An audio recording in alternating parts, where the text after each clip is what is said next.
Every year, so many people travel to Florida to catch a glimpse of a manatee. But tonight, manatees are facing a dire threat and need our help. As our Ginger Zee reports, it's not too late to reverse course and save the critical and beautiful species.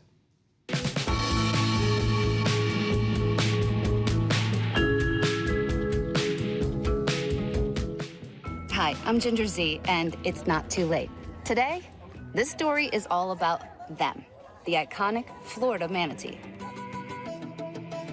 They are inexplicably adorable and also a critical part of our ecosystem.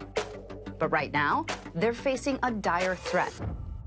Tell me how many manatee were lost in the last 13, 14 months.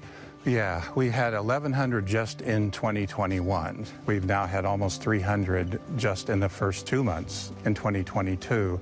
So just in 2021 alone, we lost an amount equal to 20% of the East Coast population. These two men have dedicated their careers to protecting the manatee.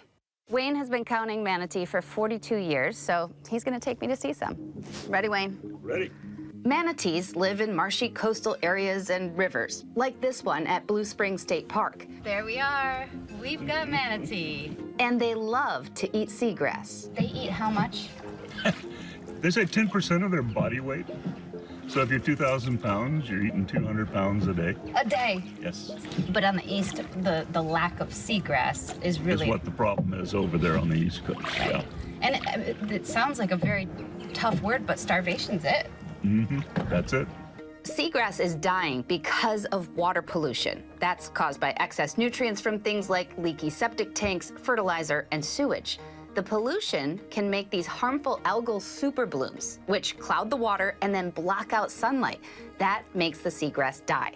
After the superblooms kill the seagrass itself by shading it out, then that very vegetation from the seagrass itself decays, and those nutrients become available. They feed the next round of harmful algal blooms. That vicious cycle is at a crisis point in places like the Indian River Lagoon in Brevard County. Brevard County is ground zero for the manatee population. We have the largest population here. We have the majority of manatees, so we also have the majority of manatee deaths. Part of the reason why pollution is so bad here is because the lagoon is protected by a barrier island and only has 5 inlets, roughly 90 miles apart.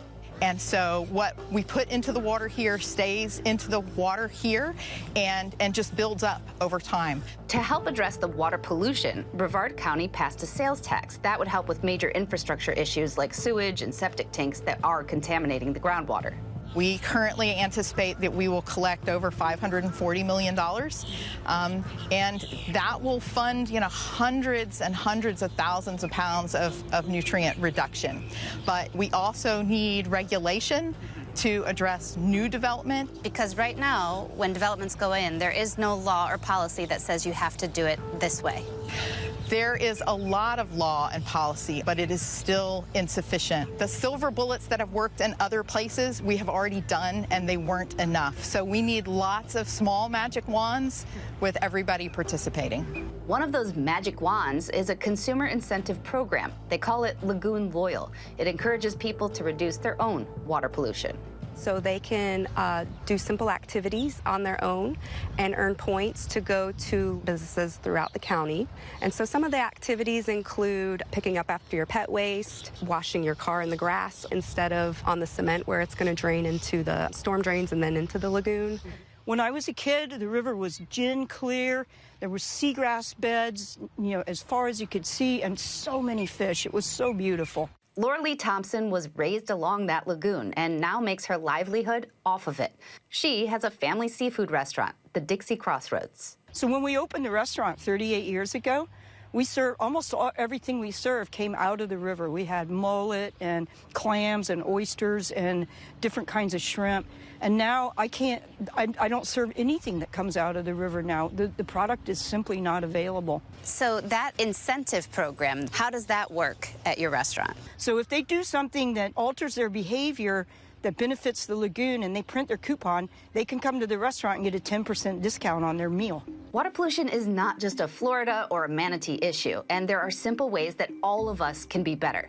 Replace chemical fertilizers with organic products or just don't use them.